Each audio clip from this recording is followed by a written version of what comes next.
Good evening to our beautiful listeners residing in the captivating city of Calabar and on campus and beyond the horizons of Cross River State and Nigeria. This is UNICAL Radio International 103.5 FM, and it is that time when we address issues concerning our dear Malabites and Malabresses in matters of bank transactions at the UNICAL Microfinance Bank. Here with me are two good-looking gentlemen. By my left, I have Mr. Francis Kibe, the Managing Director of UNICAL Microfinance Bank. Good evening, sir. Good evening. You're welcome. Thank you. And on my right, I also have Mr. George Ekoro, the General Manager of the Business Development Unit at UNICAL Microfinance Bank. Good evening, Mr. George. Good evening, sir. So, how are you? Thank God it's Friday. Thank God it's Friday. It's that time again. Yes, it's that time again.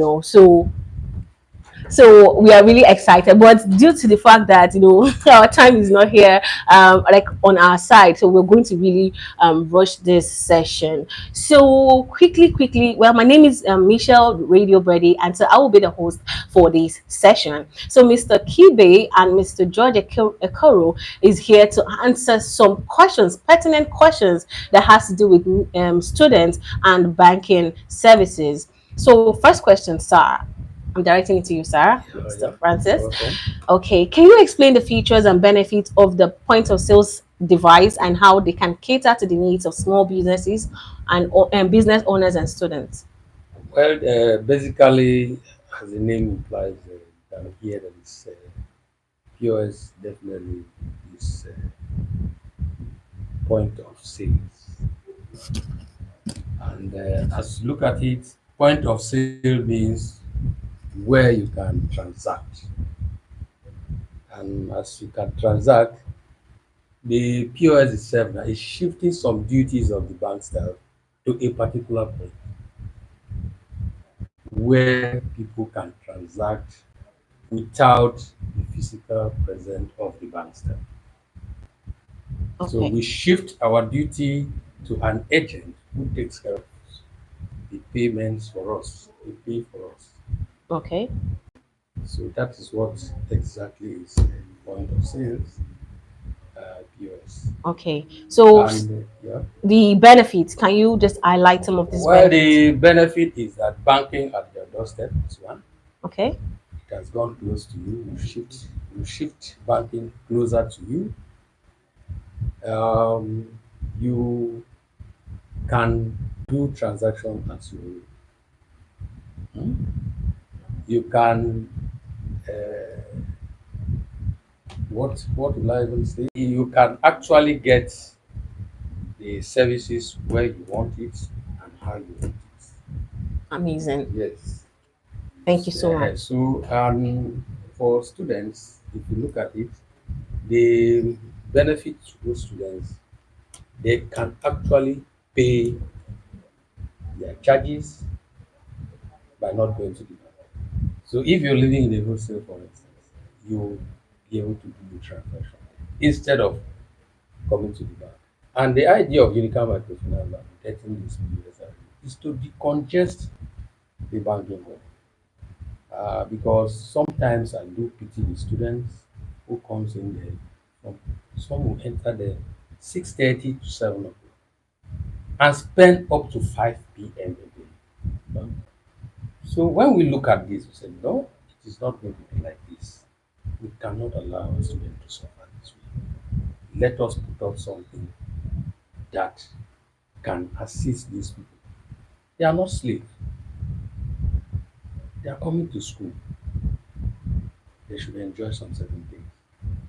So we now push out the program forward. Now currently we have issued them out to some basic faculties where they have enough good number of students so that those people can do their transaction. Actions. You move from your lecture hall, you go and do the transaction instead of rushing to the bank and checking your watch, checking your clock, seeing that you can get you go there and get this. And, That's actually a very nice step. Yes, because the last time Mr. George was here, he actually, threw some. he didn't really go deep into details about the point of sales and everything. And now you have also come in to like share some benefit where students can bank at their own ease, and also they don't have to like overcrowd the banking hall. And that is really amazing. Okay, so Mr. George, I'll call over to you. How does the point of sale terminal differ from traditional banking services, and what advantages do they offer to students? Like the MD had earlier said, banking at the doorstep. Yeah. It will not be easy for any banking organization to put a bank branch every step or in every doorpost. You get it.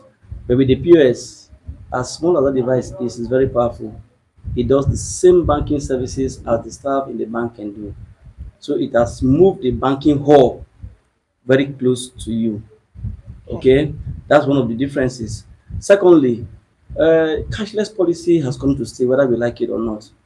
Because up till now, once in a while, when we have need for cash, you request for cash, you see the big banks in quote Yeah. will tell you there is no cash. Cash. They Sure. can't give you what you're asking for. That's to say, with the POS and your cards, you can do what we call the non-cash transaction or the virtual transactions. So you can use your card on the POS and then make payments to whoever you have an obligation with, and it gives you that ease and same service is delivered. And again, the advantage with the POS too is that it's also faster. Don't forget, when you have the human interface, the crowd is there and it's going to be one at a time. But with the POS machine, depending on the number of terminals you have around, you can actually take care of that service faster and better.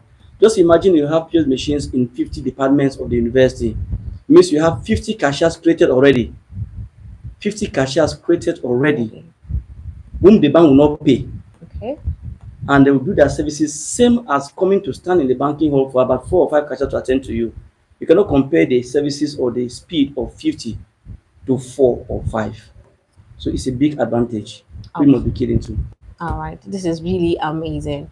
Okay, due to our time, we'll not be able to take some recordings because out there in the street, students also aired their consent of what the manager should do, and key steps and also solutions, and also they had questions. But before we go, I would also love to ask these questions: what are the eligibility criteria and requirements for accessing the POS terminal, and how can one apply? Please. Well, I think as a last interview, I heard Josh trying to explain this arrangement. Uh, it's easy. Before you have a POS, you should have an account with the bank. Okay. And when you have that account, we design our POS in a different formats. Why we do that is to allow people a sense of belonging. Okay. To become part of us. Our POS are giving us outrightly. So when you have the account, you fill the form. We'll give you a form. When you fill it. Hello? Yeah. Okay. We give you a form to fill. As you fill that form, the conditions are that you pay for the machine. It's Okay. about 67,000 thereabout. And then we issue you that machine. Okay. We don't come for it again. Okay. You So own the it. It's the ours. machine is Yes, that you own it. okay, Yes. okay, okay. And okay, Mr. George, I also want to, I know you also made a comment last time that if there's a particular department that is actually doing well using the point of sales machine. So I want to ask, are there other additional departments who are buying into this idea? Yes, I think with the last session we had on air, there's a lot of awareness created already. Okay. With several other sessions, the awareness will go haywire. As we speak, some HODs walked up to the bank themselves Okay. to request for the application form and obtain the machines. Currently, I had mentioned pure and applied chemistry last time I came that are doing very well. Medical microbiology is also doing very well. We have pharmacy on board; they are doing well also. We also have educational management. That department has also obtained the POS and they are doing well. On board, we have uh, plant and ecological studies. They have obtained the machine, but they are yet to complete the formalities. Okay. They are yet to get the SIM card so that they can be registered to get uninterrupted network supply, because that's very key. Because I have always told those who come to get these machines that the SIM card is key. Okay. Some want to do hotspot with their phones, but it's not very secure. Reason being that a call can come in when you're doing a transaction. Sure. That would interrupt that transaction flow. So it's a problem. So we don't subscribe to that. Use a SIM card dedicated to that machine. That would allow you free flow of network. Network. We have health, public health training department have also requested for their machine.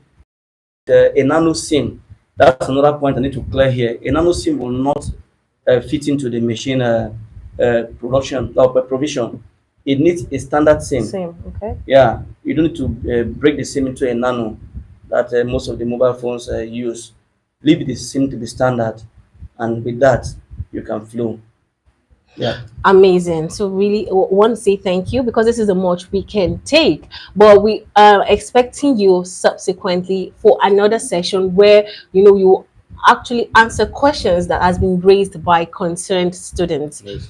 Yeah, so this is still UNICAL 103.5 FM, and it was an interview session with the managing director from UNICAL Microfinance Bank and the general manager of the business development unit, still at the UNICAL Microfinance Bank. Until we come your way again, I still remain Michelle, your radio buddy. So I will say keep it locked for the next program coming your way.